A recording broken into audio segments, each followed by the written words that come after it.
A veces nos vamos por las ramas y acabamos tratando asuntos que no estaban en el guión. A lo que íbamos, un podcast para curiosos donde hablamos de temas variados. Yo soy Marc Farré. Yo soy Josep Bru. ¡Comenzamos!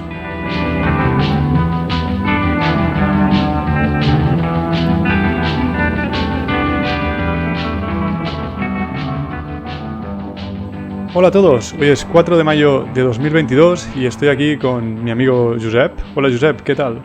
Hola Marc, ¿qué tal? Bueno, últimamente ya más habitual que Jordi, que hoy no ha podido estar con nosotros. Sí, lástima. Nos acompañará el próximo episodio. Y bueno, lo primero, hoy es 4 de mayo, May the 4th, el día de Star Wars. May the 4th be with you. No sabía ni que tenía un día yo Star Wars, pero bueno, como hay días para todo, pues bienvenido, ¿no? Sí, los ingleses o los americanos que le ponen días a todo, igual que hay el día de Pi, ¿no? El 14 de marzo, 3-14. Ah, pues tampoco de esto no estaba al tanto. Bueno, pues sí, ya ves, para todo. Pues ya empezamos yéndonos por las ramas, solo empezar, como indica nuestro nombre. Bueno. Pero bueno, hoy estamos aquí, como dijimos, para continuar un poco con el episodio anterior. En el episodio anterior, Josep ya nos acompañó y hablamos de la teoría de la evolución. Sí, el descubrimiento. Hasta llegar a la teoría, a lo que conocemos como teoría de la evolución de Darwin. Y a lo mejor podemos empezar recapitulando un poco de lo que hablamos. Descubrimos cómo se había descubierto, valga la redundancia, la teoría de la evolución. Si quieres ahora la repasamos, ¿vale? Sí, porque, perdona que no lo he dicho al principio, sí. Pero la idea de este episodio será generalizar esta teoría y aplicarla también, empezarla a aplicar por lo menos, porque esto se puede hacer largo y seguramente tendremos que continuar en próximos episodios, pero empezar a aplicarla a otros ámbitos de la vida, ¿no? Pero antes... Sí. Pues teníamos que hay unos genes, ¿vale? Que son la secuencia de ADN, que es la información para construir el cuerpo humano o los organismos, ¿no? Las plantas, los animales, lo que sea. Son las instrucciones. Luego estos genes... Sí, las instrucciones para fabricar, para producir, ¿no? el organismo. Luego estos genes sufren variaciones. Pueden ser al azar, como las mutaciones. Pueden ser recombinaciones, que es lo que se da en el sexo. Información de un progenitor con otra. Puede ser también la deriva genética, que también hablamos el episodio anterior, que también es por azar, que son mutaciones que, o sea, cuando el azar hace desaparecer unas mutaciones que podrían ser favorables, pues esto también influye en las variaciones, digamos, y migraciones de individuos en otros colectivos que modifican también el ADN. O sea que hay diversos mecanismos por el que esta información, estos genes pueden sufrir variaciones, ¿vale? Uh-huh. Luego estos genes se traducen en fenotipos, ¿vale? Que el fenotipo es una palabra a priori muy rara que no se oye mucho, pero es simplemente el conjunto de características de un organismo. Pues bueno, si es más bajo o más alto, si es tener pelo rubio o castaño, si ojos azules o marrones, si todas estas características, digamos. Y no solo de un organismo, hay de los humanos, sino de los animales, de las plantas, de todos los organismos vivos. O sea, sería el resultado de esa información, ¿no? O sea, el fenotipo sería el resultado de seguir las instrucciones de los genes, ¿no? Exacto. De acuerdo. Se llama fenotipo en contraposición al genotipo, que es la información genética, ¿no? Genotipo, que es la información, se traduce en el fenotipo, que es el resultado, digamos. Luego, el fenotipo de diversos individuos, de todos los individuos, junto con otros elementos, como pueden ser leyes físicas, la geografía, la atmósfera y otros elementos, conforman el entorno, ¿vale? Y este entorno selecciona las versiones de los genes más aptas a través de la selección natural. que es esto lo que nos centramos en el episodio anterior de la descubierta de Darwin, que descubrió este mecanismo, la selección natural, ¿vale? Y entonces se repite el ciclo, ¿vale? Ya tenemos, a través de la selección natural, ha seleccionado unos genes y no otros. Ya tenemos una nueva versión de esos genes que vuelven a sufrir variaciones, vuelven a dar lugar a otros fenotipos. Estos fenotipos cambian el entorno vuelve a seleccionar otras versiones de los genes y así permanentemente se va dando ese ciclo de la evolución natural, ¿vale? Sí. Y esto, a su vez, causa la evolución de los organismos, de los fenotipos, podríamos decir, e incrementa su complejidad. Una idea que leí el otro día que me pareció interesante es que todos estos mecanismos de los que has hablado los podríamos clasificar en algunos que aumentan la diversidad y otros que la disminuyen, ¿no? Sí. Por ejemplo, cuando hay mutaciones, hay recombinación genética o el flujo genético, ¿no? De una población a otra.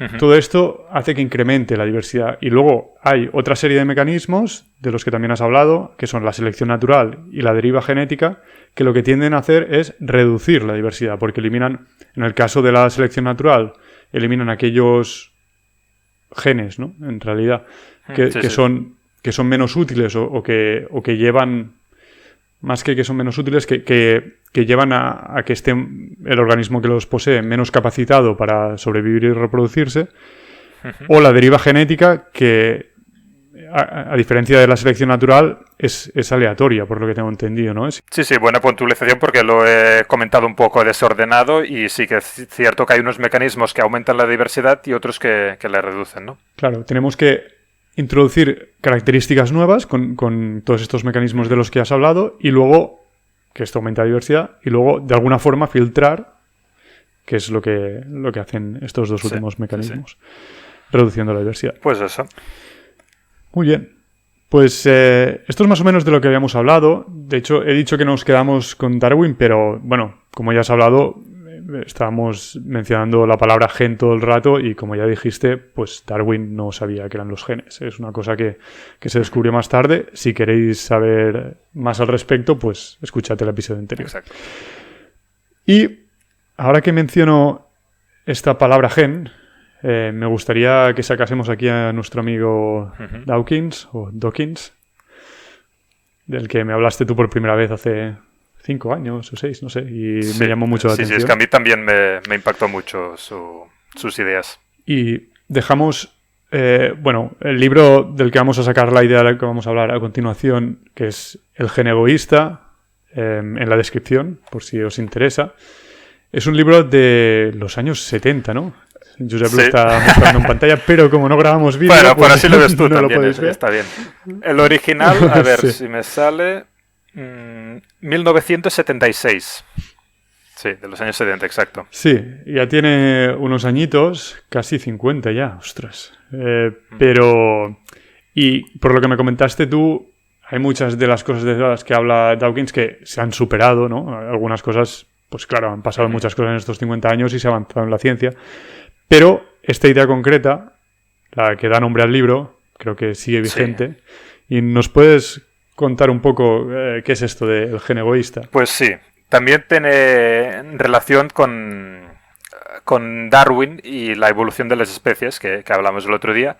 Porque desde Darwin se entendía que la selección natural actúa sobre las especies o sobre los individuos. De hecho, el libro de Darwin se llama La evolución de las especies. Y claro, es que él, como hemos dicho, no conocía el gen, ¿no? Entonces... Sí, no es que fuera un error suyo de interpretación. También se puede interpretar así. Pero la interpretación que dio Dawkins en los años 70, pues yo creo que sí que él fue el primero que la hizo y fue para mí muy impactante y creo que en la época también fue bastante impactante y cambió un poco la manera de pensar en la teoría, ¿no? Y es que él dice que la selección natural no afecta a las especies ni tan solo a los individuos, sino que la unidad que se ve afectada es el gen, ¿vale?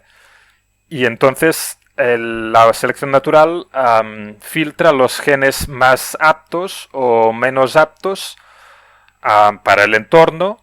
Sí, en cierto modo, esto ya lo hemos avanzado, ¿no? Cuando hemos dicho que al final, pues claro, tenderán a reproducirse menos aquellos individuos que tengan genes mejores, ¿no? O que les den unas características mejores. Pero claro, esto no es algo que dijo Darwin, esto es algo posterior. Y la reflexión que a mí me impactó más y a ti también me imagino, es que los organismos o los seres vivos estamos al servicio del gen, no el gen a nuestro servicio.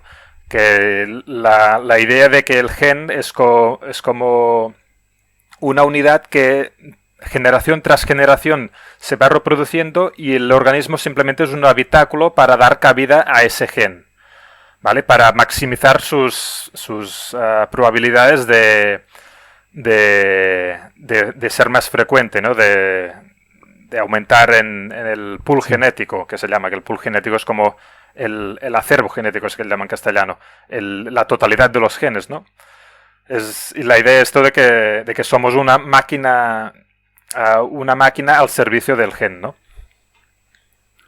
Con esto, es que, no sé, a lo mejor quien nos está escuchando dice, claro, esto es evidente, no lo sé, pero a mí, no sé si es que somos un poco frikis o qué, pero es que fue una idea que me petó la cabeza. También. O sea, es que es brutal. Siempre, no sé, desde que había estado estudiando, lo que fuera, no sé, siempre se comentaba, bueno, tenemos tantos genes y se buscaba, ¿para qué sirve este gen? ¿Para qué sirve este otro gen? Ostras, ¿y por qué tenemos este gen si no sirve para nada, no? Igual que lo que comentabas tú o Jordi, ahora no recuerdo, de este nervio o algo que tenía una jirafa que iba desde la cabeza al cuerpo y volvía a subir, ¿no? Y siempre, ostras, ¿por qué? ¿Cómo es que tenemos este gen? No encontramos utilidad. Y es que esta pregunta deja de tener sentido cuando lo ves todo como lo explica Dawkins. Es que no es que el gen esté ahí para ayudarte, es que tú estás ahí para ayudar al gen. Es decir, la finalidad, si podemos decirlo de alguna forma, al final, lo siento porque siempre que hablamos de estas cosas pongo palabras que implican voluntad y aquí no hay voluntad alguna, ¿no? Pero la finalidad del gen es reproducirse él, sobrevivir él, pasar a siguientes generaciones el gen.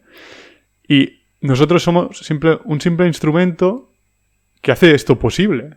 Pero lo importante aquí no somos nosotros, es el gen. Sí, por eso la pregunta, ¿qué utilidad tiene ese gen? El gen responde, ¿qué utilidad tienes tú? Yo para mí ya tengo la utilidad que es existir. Esta es mi utilidad, ¿sabes? O sea que... Claro. Sí.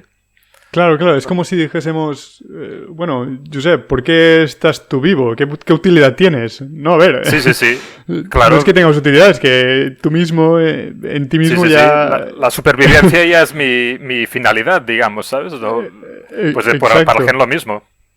Pues para el gen lo mismo. Lo que pasa es que en el gen no muere como una persona, sino que al ser una información, pues se produce una copia, ¿no? Y pasa al siguiente organismo. Igual el paralelismo que he puesto es muy malo, pero... No, yo creo que Dawkins también lo utiliza en su libro. Y además es el que intuitivamente viene a la cabeza, ¿no? De preguntarse por la utilidad del gen, pues no, la utilidad de... El gen no necesita utilidad para existir y para intentar sobrevivir, ¿sabes? No necesita que sea útil para nosotros. Exacto. Lo único que sí que... O sea, a lo mejor estamos exagerando al decir no necesita... Bueno, necesitar también es una palabra que... Bueno, pero el tema es que, evidentemente, si un gen tiene unas consecuencias en el organismo que produce muy negativas, pues es probable que no sobreviva, ¿no? Porque ese organismo no se reproducirá. Entonces, en cierto modo, sí que genes muy disfuncionales o sea, que tengan una función muy negativa no tenderán a reproducirse. Pero sí que hay otros que a lo mejor no producen nada ni positivo ni negativo, o lo que producen es un poco indiferente, y por una razón o por otra, pues sí que sobrevivirán, ¿no? Sí, sí. De hecho, tiene un nombre que se llama DNA junk en inglés, que es ADN basura. Basura. Que sí, que es ADN que se identificó que estaban en los organismos y que no se sabía para qué servía, y se le denominó basura, porque no sirve para nada. Y luego con esta reflexión, pues se entiende que digamos que son como unos polizontes, que ellos están allí y no su voluntad, pero su finalidad, digamos, inorgánica, no sé cómo decirlo, no su finalidad. Sí. En el mundo en el que vivimos es que creo que nuestro lenguaje no se ha desarrollado para esto, o a lo mejor es que no tenemos un vocabulario muy extendido, yo al menos no lo tengo, pero es que no puedo hablar de esos temas sin implicar voluntad. Sí. Su finalidad sin voluntad es estar allí y sobrevivir, ¿no? Es que tampoco es finalidad, es como es el resultado, ¿no? Pero sí. que es muy difícil, ¿no? Sí. No pero creo que la idea se entiende. Sí, y exacto, o sea, ellos ya están consiguiendo ya están teniendo éxito, que es estar allí y seguir reproduciéndose. Sí. Entonces, lo que sí que es verdad es que es menos probable que sobrevivan estos que no otros que estén produciendo algo que sea necesario para la supervivencia, ¿no? Porque si falta ese que te permitía hacer algo, ahora no quiero decir ningún ejemplo porque seguro que diré una tontería, pues es más probable que no te reproduzcas. Sí, eso seguro. Si hay una mutación o se pierde un gen de estos DNA basura, pues me imagino que no hay ninguna consecuencia. Evidentemente, si se pierde un gen que codifica para alguna función vital, pues esta modificación no prevalecerá, digamos. Y con esto podríamos enlazar una idea que no sé ahora dónde leí, a lo mejor también fue aquí, que decía que al final, bueno, se pensaba que a lo mejor la finalidad de tener ADN basura era que si se producía una mutación negativa en uno de estos genes, o se eliminaba, se perdía, lo que fuese, no hacía inviable el organismo, ¿no? Y por lo tanto sí que estaba cumpliendo una función. No sé, es algo... Vale, de probabilidad, digamos. Que si la probabilidad, si no hay estos genes, el 100% de mutaciones irán a genes útiles. Entonces hay un riesgo, ¿no? Y si hay ese ADN basura, un tan por ciento irá a estos ADN, a estos genes o a este ADN que no causará ningún perjuicio, ¿no? La mutación, quizás sí. De hecho, me suena que Ridley lo dice en su libro. Es que es probable porque, bueno, este libro me lo leí hace 5 años. De hecho, que me lo recomendaste y no te lo habías leído. Sí, es que yo lo hago mucho, eso de recomendar libros que no me he leído, o sea que no me he leído, pues sí. Pero me lo leí fue luego. Muy buena recomendación. Luego me lo leí y me encantó. Y por eso estábamos hablando del tema y la verdad es que fue una muy buena recomendación. Sí. No sabía que no te lo habías leído hasta que me dijiste, anda, me lo he acabado ahora. Y de hecho, perdón, no sé si lo me has presentado este libro. Yo creo que no. No, creo que todavía no. Pues, porque estamos hablando de Dawkins, parece que estamos hablando del gen egoísta y no, en realidad... Bueno, si quieres presentarlo tú. Sí, es el libro, en inglés es The Evolution of Everything, el autor Matt Ridley, que es un divulgador científico británico, que fue director de la sección científica de The Economist durante un montón de años, y tiene muchos libros sobre divulgación biológica, de biología, y para mí es uno de los escritores científicos de cabecera. Me encanta sus ideas, cómo las expone y bueno, para mí muy importante. Sí, la verdad es que siempre encuentra una forma muy didáctica y muy divertida de explicar las cosas y que te sorprende.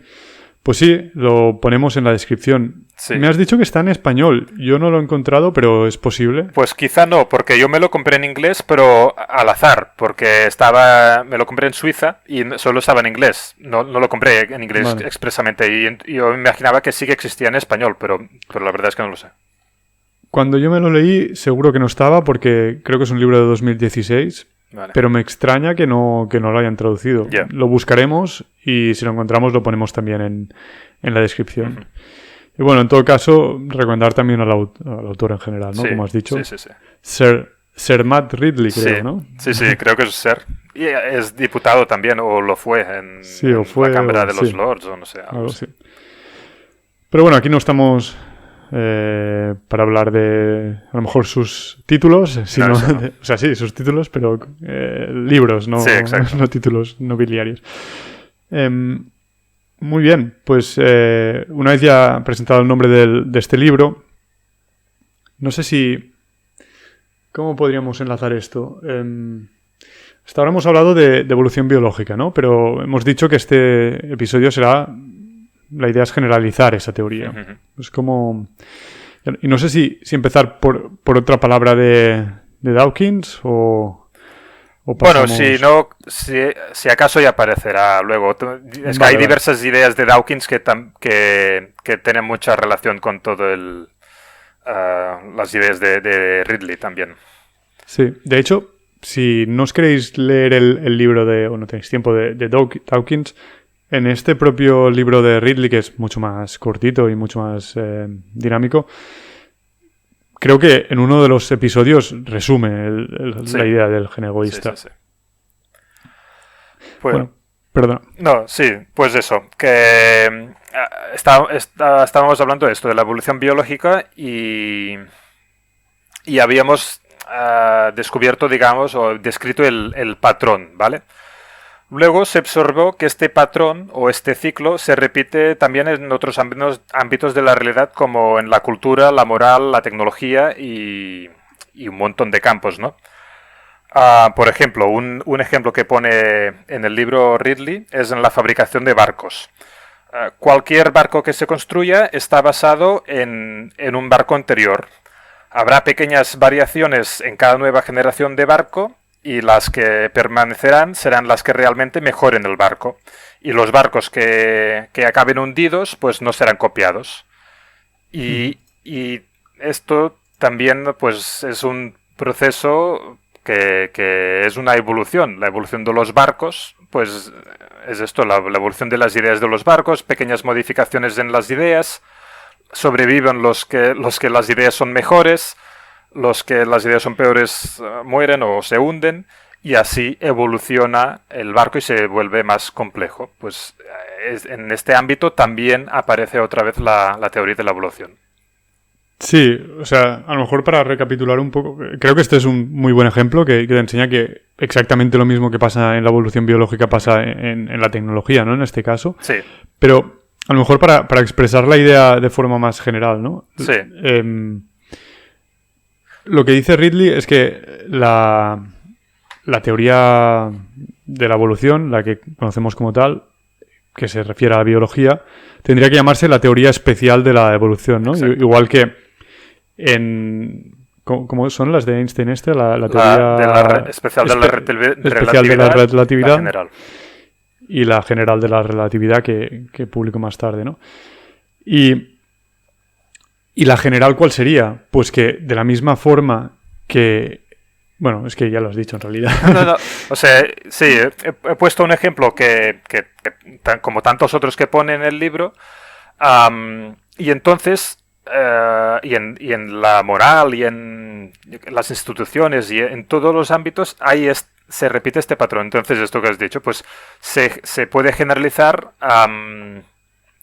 con esto, con la llamada teoría general de la evolución, ¿vale? La biológica sería teoría especial de la evolución, y si la generalizamos, pues sería la teoría general de la evolución. Si quieres... No, diga sí. Y esta se podría aplicar prácticamente a cualquier ámbito de la vida, ¿no? Cualquier ámbito de la vida, de la sociedad, de cualquier cosa, ya sea cultura, ya sea instituciones, como has comentado. Yo creo que, bueno, Ridley también lo dice, todo ámbito que tenga información, el elemento principal es la información, ¿no? Por ejemplo, yo qué sé, las montañas. Aquí no se podría aplicar esta teoría de la evolución porque no hay una información, ¿no? Claro, pues la geología no sería... Entiendo que no. Yo por lo que... Por el... Como lo explica Ridley, entiendo que es todo ámbito donde exista una información. Que esta información pueda ser modificada y el entorno pueda seleccionar las mejores versiones de esta información. Sí, parece que tiene sentido lo que estás diciendo. De todas formas, si alguien encuentra cómo se podría aplicar esto en la geología, pues que nos lo deje en un comentario. Pero sí, tienes razón. Sí. Mira que es algo de lo que hablamos en el episodio anterior. Pues no, a esto no se puede aplicar. No, pero ¿por qué es esto? Yo creo que la clave... entiendo que la idea es esto, que es la información, ¿no? Las modificaciones de la información. Y de hecho... Haciendo un paralelismo con lo que he explicado antes de los genes, pues ahora hay una información o unas ideas que Dawkins nombró memes, que esto es lo que decías antes. Sí, esto creo que tiene más... Sí, creo que tiene más sentido en inglés porque, claro, meme, gen, no tiene mucho... Pero claro, en inglés es gene y sería meme. Entonces... Hizo un poco como la... Sí. Bueno, y de hecho los memes actuales, palabras, ¿no? Los que circulan por internet y tal, creo que el origen de la palabra es de lo de Dawkins. Sí, es una palabra que inventó Dawkins y popularizó él. Y no se utilizó mucho hasta que aparecieron unas ideas que se reprodujeron por internet y a la que empezamos a llamar memes y que todo el mundo... sabe de lo que estamos hablando, pero es que no aplica solo a esto, aplica a cualquier idea. Pues esto, hay información o hay ideas que luego sufren variaciones porque el proceso de copia no es 100% exacto, como en la biología, que tampoco es 100% exacto. Estas ideas se traducen en diferentes elementos. En el caso de la biología era el fenotipo o las características de un organismo, pero en el caso que hemos dicho pues de las barcas, pues el elemento es la barca, o yo qué sé, la quilla o la madera, ¿no? La forma de la madera en que está construido. O en cualquier traducción de las ideas, de la tecnología, ¿no? Pues serían estos elementos. Luego, estos elementos, junto con otros elementos, conforman el entorno. Los otros elementos, las leyes físicas o la geografía o la temperatura o lo que sea que no provenga de este ciclo, digamos, de las ideas. Todo esto conforma el entorno y el entorno selecciona las versiones de la información más aptas a través de la selección natural, ¿vale? Al igual que pasaba con la evolución biológica, pues en la evolución general funciona igual el mecanismo. Se repite el ciclo... Sí, de la selección natural y también de algo equivalente a la deriva genética también, en este caso, ¿no? Por azar. Por azar. También hay cierto azar a veces en que se eliminan algunas ideas por azar y las menos reproducidas tienen más... Más probabilidad, sí. Sí, la manera en que el entorno afecta a la información, ya sean genes o ya sean memes o como queremos llamarles, no es solo la selección natural, sino azar y ahora actualmente pues aún más mecanismos tipo terapia génica, bueno, cosas que ya hablamos del otro capítulo también, ¿no? Pero bueno, con este ciclo... este ciclo causa la evolución de estos elementos que antes decíamos que son los organismos. Pues si hablamos de tecnología, pues es la evolución de los elementos tecnológicos, yo que sé, un ordenador, una lámpara, un móvil, una tele, un coche, y incrementa su complejidad. ¿Vale? O sea que este es el paralelismo que se puede establecer desde la teoría de la evolución biológica hasta otros ámbitos.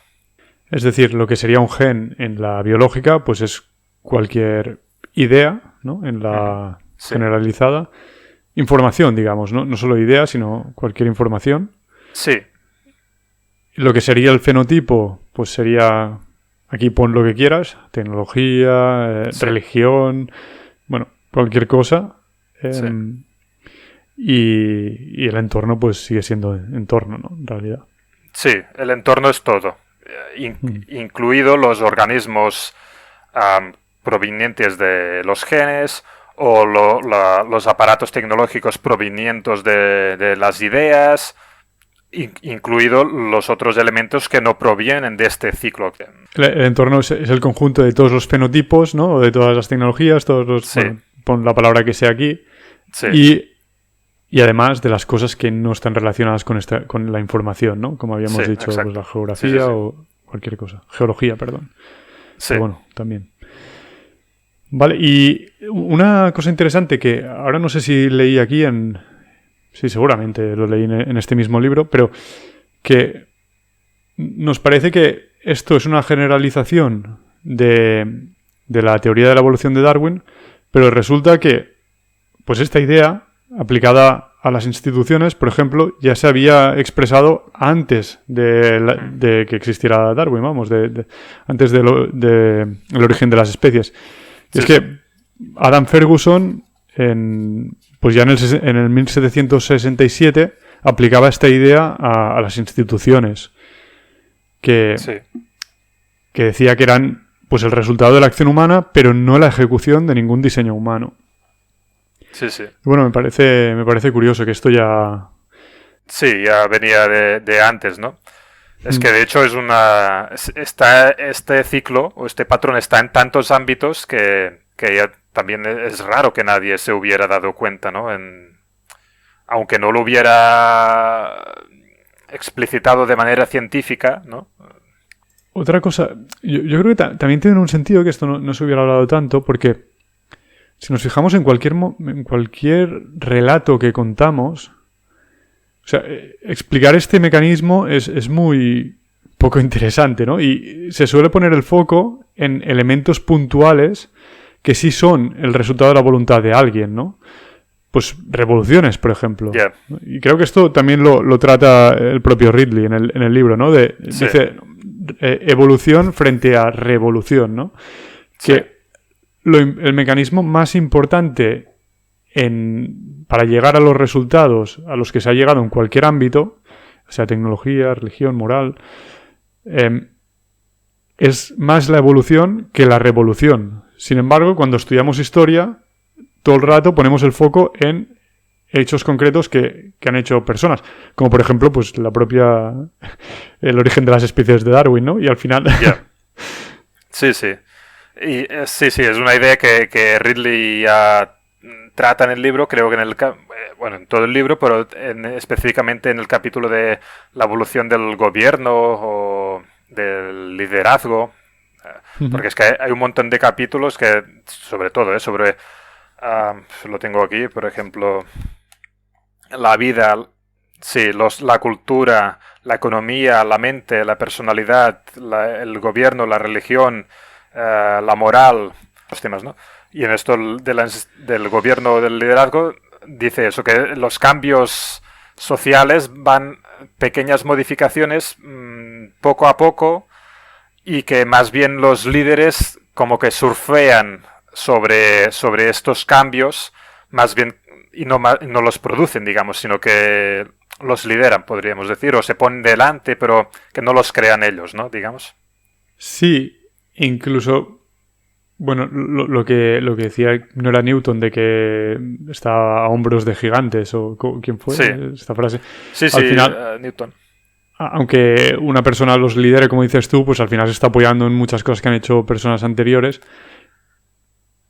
Y no solo se aplica, y estamos hablando ahora de política, ¿no? Que... Claro, estamos adelantando ya muchos temas, pero bueno, sí. Solo son cliffhangers, los trataremos en más profundidad, pero cualquier cosa, también la ciencia, ¿no? Un tema que ya tratamos en el episodio anterior es que a veces dos personas descubren casi al mismo tiempo y ya pasó con la propia teoría de la evolución, ¿no? ¿Quién era la otra persona, aparte de Darwin? Alfred Wallace. Alfred Wallace.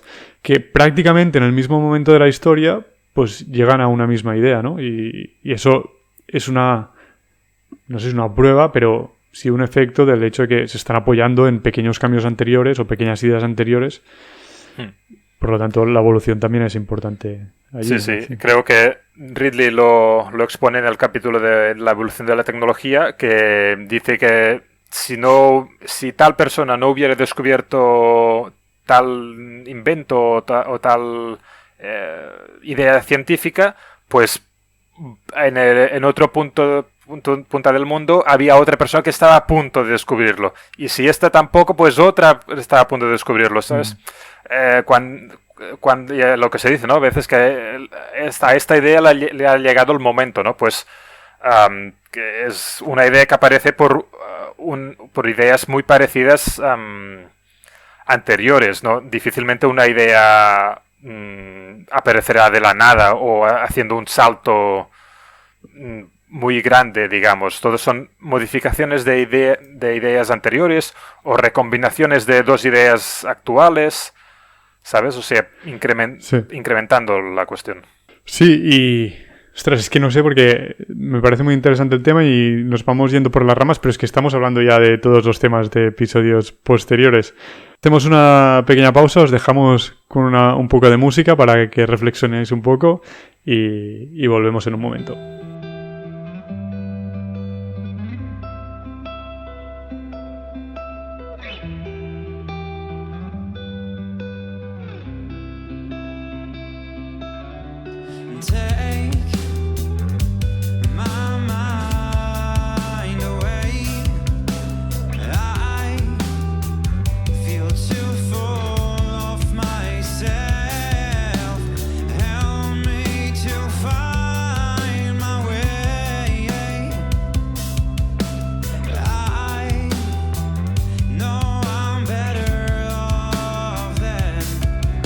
Aprovecho esta pausa para agradecerte que nos escuches y para recordarte que puedes dejarnos comentarios en la plataforma por la que lo haces. También agradeceríamos tu like en YouTube o en iVoox o tus 5 estrellas en Spotify o en Apple Podcast.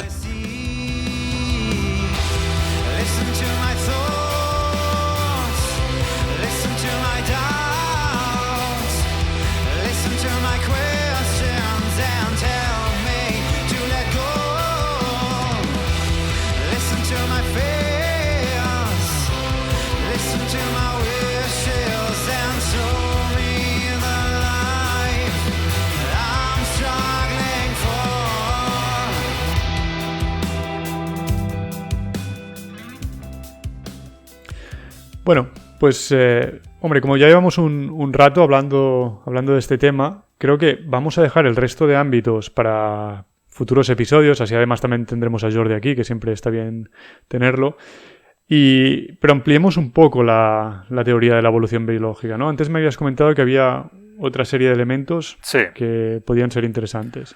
Hemos visto principalmente esto, los genes que se traducen en un fenotipo.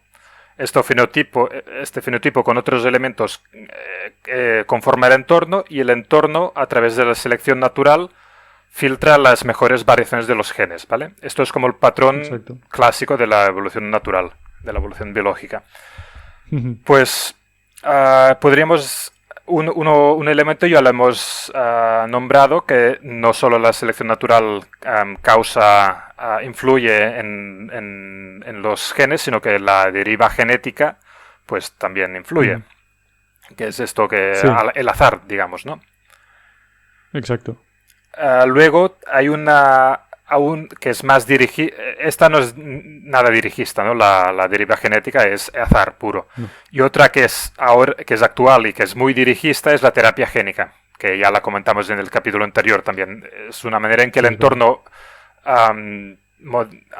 modifica los genes, pero como quiere una parte del entorno que somos nosotros, digamos, ¿no? Sí, pero que se entiende, vamos, que la idea es que teníamos estos tres elementos, el entorno, ¿no?, que lo englobaba todo, la información, o en este caso los genes, y el fenotipo, y la idea es que no solo existe la selección natural, sino también otros mecanismos como la deriva genética o la terapia génica. E incluso otro mecanismo que también es bastante actual, que es la epigenética, ¿vale? Sí, hablamos en el episodio anterior, que no es la modificación de los genes, pero la modificación de su expresión, ¿vale? inactivar o activar a genes sin modificar la secuencia de ADN. Vale, sí, esto no lo recordaba. Sí, es verdad que lo comentaste. Pues esto, diferentes elementos como el entorno puede influir en la genética. Luego, la genética, cómo influye en el fenotipo, ya lo sabemos, que es a través de los mecanismos biológicos, de la síntesis de proteínas y el metabolismo. Y luego, dos elementos, uno que también es de Dawkins y el otro que ahora hablaré. Cómo influye el fenotipo en el entorno puede ser interpretado a través de un concepto que también nombró Dawkins, que es el fenotipo extendido, ¿vale? Sí, ¿qué sería esto? Que incluso hay un libro suyo que se llama así, y él dice que esta es su mayor aportación a la biología, incluso superior al gen egoísta, o el meme o cualquier concepto de estos. Y este concepto lo coñó Richard Dawkins en el fenotipo extendido, y en él argumenta que lo único que controlan los genes realmente es la fabricación de proteínas, ¿vale? Todo lo que viene luego son consecuencias de esta fabricación. Las proteínas componen el organismo y los organismos producen objetos y estructuras que conforman el entorno. Entonces, Dawkins cree que es arbitrario considerar el fenotipo solo las consecuencias que pasan dentro del cuerpo, ¿vale? Él considera que las estructuras fuera del cuerpo también podrían ser interpretadas como un fenotipo, claro. ¿Vale? Y pone el ejemplo de las presas que construyen los castores, o las construcciones que construyen las termitas. No sé si has visto nunca aquellas con protuberancias de la tierra, que son como... O sea, aquí se incluiría también, por ejemplo, cualquier cosa que haga el ser humano. Yo creo que sí. No, este libro sí que no me lo he leído, o sea que ahora no lo recomiendo. Pero me he leído artículos que hablan de esto y conferencias de Dawkins, y entiendo que sí, que todas las estructuras, incluida la tecnología y casi todo, ¿no?, que construimos los humanos, pues también se pueden interpretar como fenotipo extendido. Él dice eso, que es arbitrario considerar la frontera la piel, ¿no? Todo lo que pasa dentro es fenotipo, todo lo que pasa afuera ya no es fenotipo. Él dice que no, que la proteína es que genera el ADN, que es generada por el ADN, es fenotipo. La unión de proteínas que conforma una célula también es fenotipo. La unión de células que conforma un organismo es fenotipo. Los organismos haciendo una estructura, por ejemplo, las presas de los castores, también es fenotipo, ¿sabes? O sea, ¿Es más o menos la idea? O sea que en cierto modo gran parte del entorno sería fenotipo también, ¿no? Sí. Todo... Fenotipo extendido. Vale, exacto. O sea, no la geología, por ejemplo, pero... Exacto. Pero sí, incluso puede ser que un río hasta lo sea, porque lo puedes haber desviado, ya sea un castor, ya sea el ser humano, ya sea... Sí. Vaya. Ya digo, no me he leído el libro, o sea que no sé la idea a fondo, ¿no? Pero más o menos tiene lógica también, ¿no? Sí. Es arbitrario considerar el cuerpo humano como la frontera entre fenotipo, sí. Lo que está por dentro es fenotipo, lo que está por fuera ya no es fenotipo, ¿no? Al final, las estructuras que crean los castores también derivan del ADN suyo, ¿no? Pues no lo sé. Esto viene al siguiente punto, ¿no? Enlaza con el siguiente punto. Sí. Que los castores hagan presas, ¿lo hacen por su genética o lo hacen por cultura? Bueno, pues en este caso concreto, pues no lo sé, pero ya que me haces esta pregunta, pues si quieres introducimos el otro tema, que es el debate Nature versus Nurture, que también habla Dawkins en su libro, ¿vale? Y es un debate pues bastante famoso. Sí, que la traducción sería pues naturaleza... Crianza, sí. Crianza. Sí.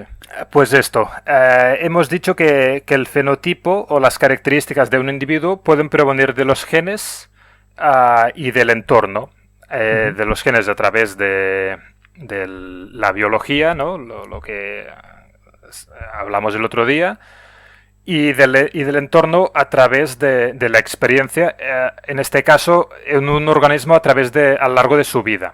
¿Vale? Claro, la diferencia es que hasta ahora habíamos estado hablando de cómo el entorno seleccionaba de distintas formas los genes y esto se traducía en el fenotipo de la siguiente generación, ¿no? Por ejemplo, pero ahora estamos hablando durante la vida de un individuo. Sí. Sí, exacto. Pues el fenotipo de un individuo viene determinado en parte por los genes y en parte también por la experiencia de este individuo a lo largo de su vida, que es la experiencia que proviene del entorno, ¿vale? Que la experiencia es el último elemento que nos faltaba para ampliar el patrón de la evolución biológica, ¿no? De acuerdo. Pues esto, determinar en qué vías pueden afectar los genes y el entorno y asignar qué peso tiene cada factor es este debate que se conoce como Nature versus Nurture. Que como siempre suena mejor en inglés, ¿no? Porque se parecen las dos palabras. Sí.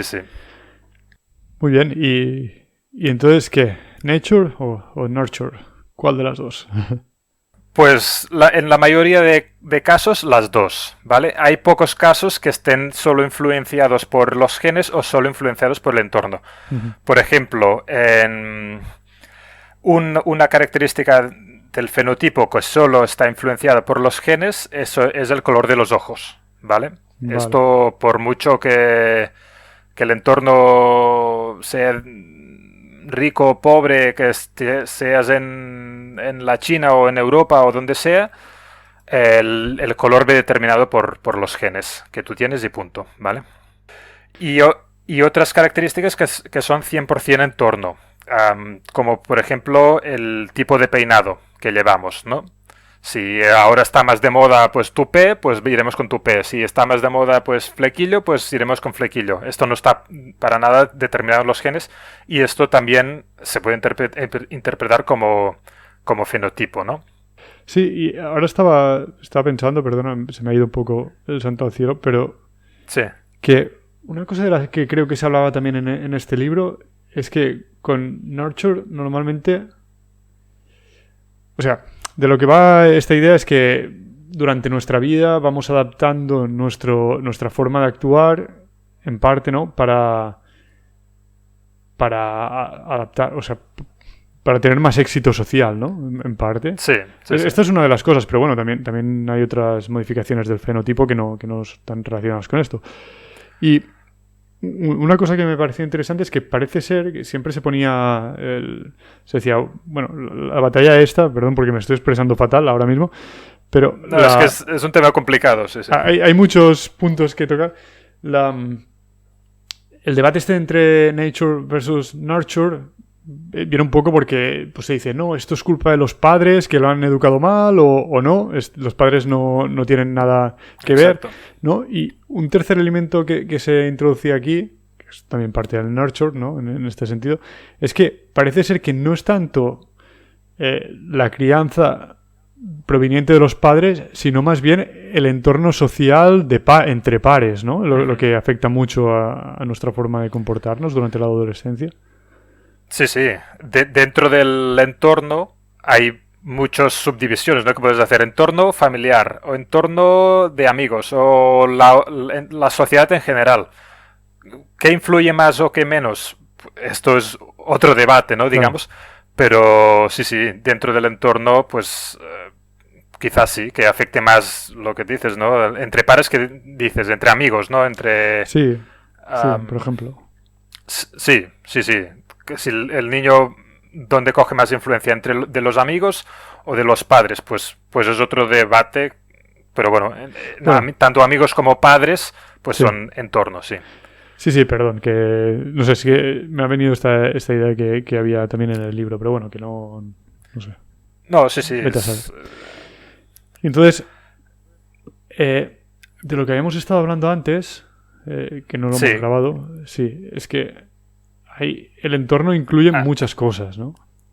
Sí, hay unas características que solo dependen de los genes y otras que solo dependen del entorno, pero la mayoría de características o muchas características dependen un tanto por ciento de los genes y un tanto por ciento del entorno, ¿vale? Por ejemplo, para ilustrarlo pondremos dos ejemplos. Uno es la altura y otro es el comportamiento, ¿vale? Los dos son características fenotípicas de un organismo que están influenciadas tanto por los genes como por el entorno.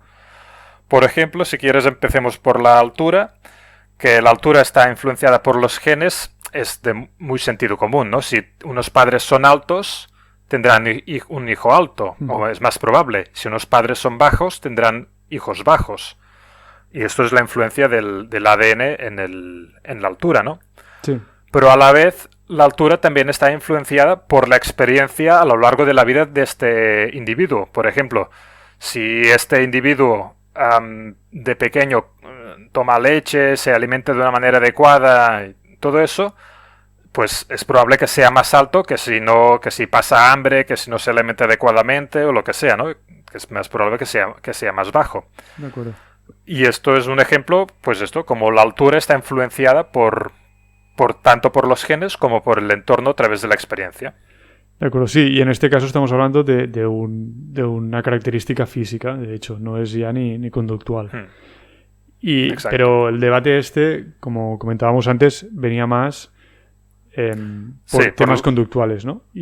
Exacto. Y aquí es donde creo que una idea interesante del libro es que en cualquier caso lo que marca esta personalidad o forma de comportarnos es la evolución. Lo que pasa es que a veces en una parte es la evolución biológica, porque proviene de nuestros genes, ¿no? Y en otra parte viene de una evolución que sufrimos durante nuestra vida, que es, vamos probando distintas formas de comportarnos, ¿no? De la misma forma que en la evolución genética van apareciendo distintos genes que provocan distintas cosas, pues nosotros probamos distintos comportamientos, en parte un poco aleatorios, y vamos eliminando aquellos que no nos producen un éxito social y quedándonos con aquellos que nos hacen ser más exitosos socialmente, ¿no? Exacto. Sí. Y estas ideas que dices que vamos, o estos comportamientos que vamos probando, es lo que es la evolución cultural, porque al final los comportamientos de todos los individuos conforman la cultura, entre otras cosas, ¿no? Pero y la evolución de estos comportamientos pues es la evolución cultural, que otro de los ámbitos que hablábamos antes donde se puede aplicar este mismo patrón. Claro, la evolución cultural sería en un periodo de tiempo más largo, que de esto ya hablaremos en un siguiente episodio, pero también hay la evolución de el comportamiento de una misma persona dentro de una cultura. Es decir, tú cuando naces no tienes la cultura todavía, pero te vas adaptando a esa cultura, ¿no? Probando cosas. Tú pruebas un comportamiento, te riñen o, yo qué sé, te rechazan. Sí. Pues dejas de hacerlo, seguramente, y vas adaptándote a esa cultura. Sí. Es decir, aquí de las dos formas. Hemos visto, o sea, en este mismo ejemplo hay tres tipos de evolución. La evolución genética, ¿no? Que la biológica, que te ha llevado a estos rasgos de nacimiento. La evolución cultural, que es la que ha ido dándole forma a la cultura en la que te desarrollas, y la modelación de tu personalidad a través de la experiencia. A través de la experiencia en contacto con esa cultura. Sí, exacto. Pues sí, estas tres maneras entiendo yo que son las que influyen al final en el fenotipo, en este caso el comportamiento. Como decías, la genética, y si me permites, quisiera dar un ejemplo, claro. Porque a veces también existe el debate de si el comportamiento es 100% entorno, si no depende de los genes. A mí intuitivamente ya me dice que no, que sí, que tiene que depender de los genes, ¿no? Pero bueno, para poner para ilustrar el ejemplo, Unos de los experimentos más famosos en este campo son los que se dan con gemelos idénticos, ¿vale?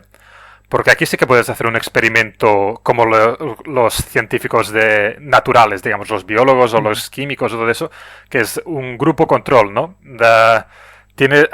Solo modificas una variable, que es el entorno, y la variable genética no la modificas, es igual, en dos hermanos gemelos, ¿no? Sí. Y entonces aquí se puede comprobar cómo la genética también tiene una influencia en el comportamiento, porque se ha estudiado que en gemelos idénticos, separados al nacer y criados en ambientes, en familias diferentes, tienen un comportamiento bastante parecido, o mucho más parecido que si no fueran gemelos, ¿sabes? Entre no gemelos hay mucha disparidad, que luego se encuentran más tarde estos gemelos, cuando ya son grandes, y dicen, pues a mí a tal edad me gustó la música, o me interesó la naturaleza, o lo que sea, y el otro una historia muy parecida, y que gustos parecidos, comportamientos parecidos.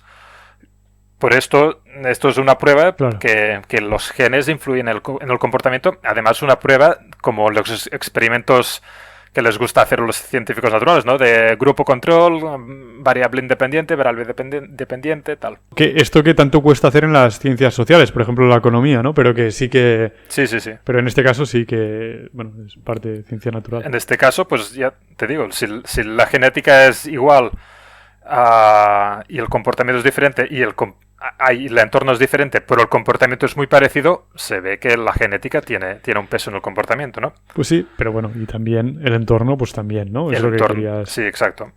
Sí, sí, sí. De las dos maneras que has dicho antes, a través de la experiencia en el desarrollo de un organismo, por ejemplo, también hay estudios, ¿no? Los niños que de pequeño aprenden a tocar el violín, pues de grandes son más sensibles que los otros, ¿no? Digamos. Ujú. Y esto es el entorno influyendo a través de la experiencia. Y también la otra manera es a través de las ideas. El entorno está conformado por ideas, por ejemplo, ideas morales de respetar a la gente mayor o no engañar o cosas así, que a la vez el niño o el adolescente va aprendiendo y va conformando, va modificando su comportamiento. Y esto también, pues, es una manera en que el entorno afecta el fenotipo, en este caso el comportamiento, ¿no? Ujú.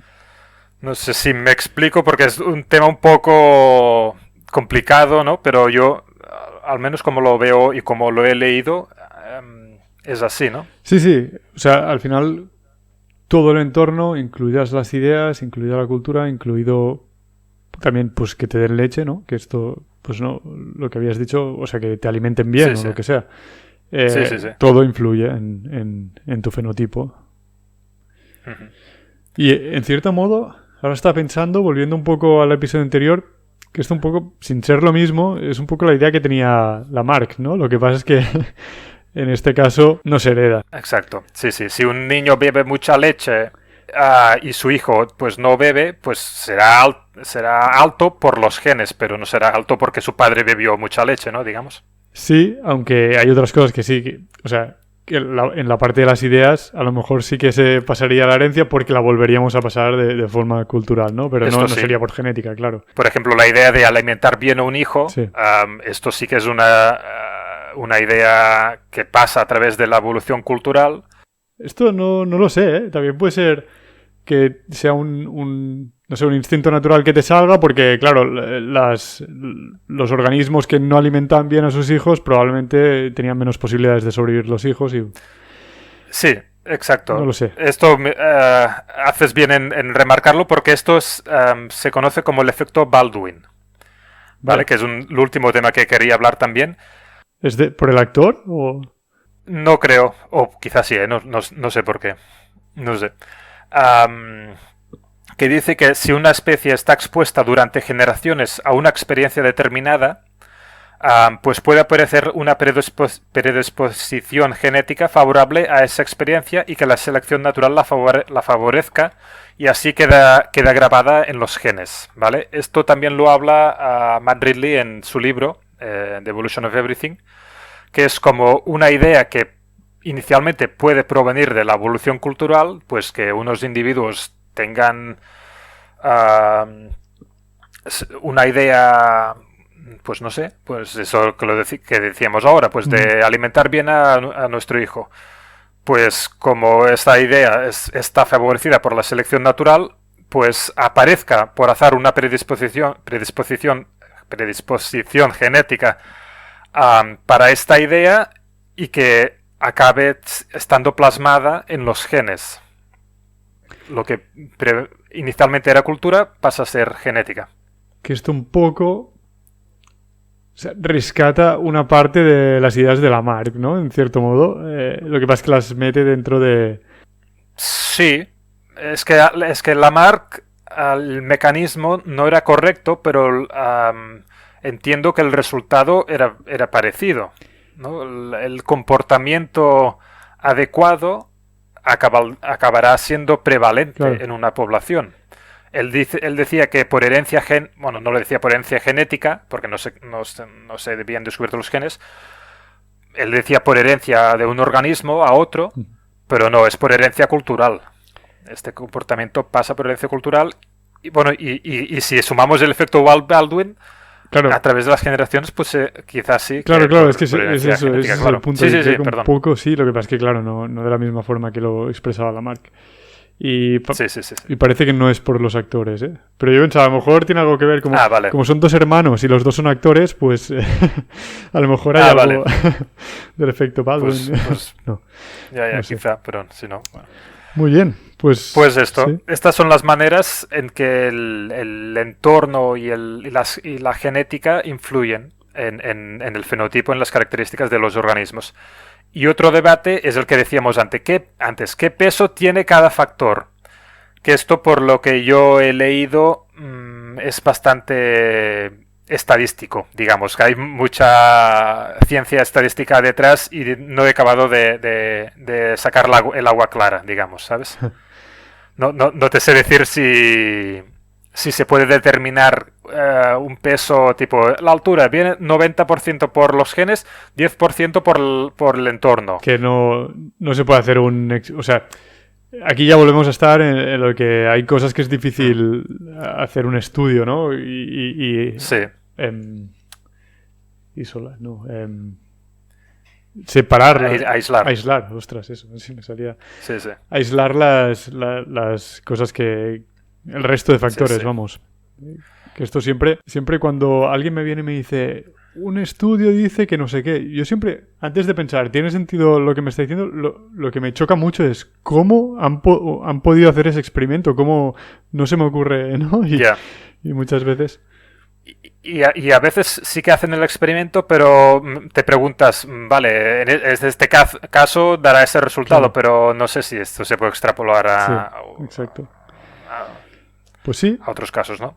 Pues este debate de los pesos aparece también en otro libro, que si quieres también lo recomendamos, que se llama Genes, Ambiente y Cultura, de Mattia Maccarone, ¿vale? Que es de una colección que se llama Descubrir la Ciencia, de la editorial Materia, que aquí habla de eso, de cómo determinar los pesos, pero ya te digo, es bastante estadístico y no está a mi nivel. Lo leí y no sé qué... Ninguna conclusión clara, ¿no? Pues lo ponemos también, de todas formas, por si alguien está interesado en seguir profundizando en este tema. Lo ponemos en la descripción. Pues no sé, yo creo que a lo mejor, si te parece, podríamos dejar aquí este episodio y en un siguiente episodio, ya seguramente con Jordi también, tratamos otros temas porque nos ha quedado muchos capítulos del libro este de Matt Ridley muy interesantes por tratar, ¿no? Sí, es que muchísimos campos se puede aplicar este patrón y cuando lo ves te ilumina, ¿no? Vale, por esto el mundo es así, por esto funciona así el mundo, ¿no? A mí me impactó mucho. Sí, es un libro pues que es cortito y no Pero es que no sé, a mí me cambió la forma de ver muchísimas cosas. Así que os lo recomendamos totalmente y de la misma forma os recomendamos que escuchéis nuestro próximo episodio en el que seguiremos hablando de algunos de estos temas. Bueno, ¿alguna cosa más que añadir antes de que vayamos cerrando el episodio? No, más o menos hemos tocado así el tema en general. Si te ha parecido interesante y a los oyentes también, pues perfecto. Pues eso espero, y si habéis llegado hasta aquí, muchas gracias por escucharnos. Nos vemos en la próxima. Si podéis, dejadnos un like en cualquier plataforma, dejad comentarios. Seguro que hay muchos otros libros que tratan de estos temas, recomendándolos también, y los nombraremos en futuros episodios. Muchas gracias, Josep. Nos vemos en la próxima. A ti, gracias. Un abrazo, hasta luego. Adiós.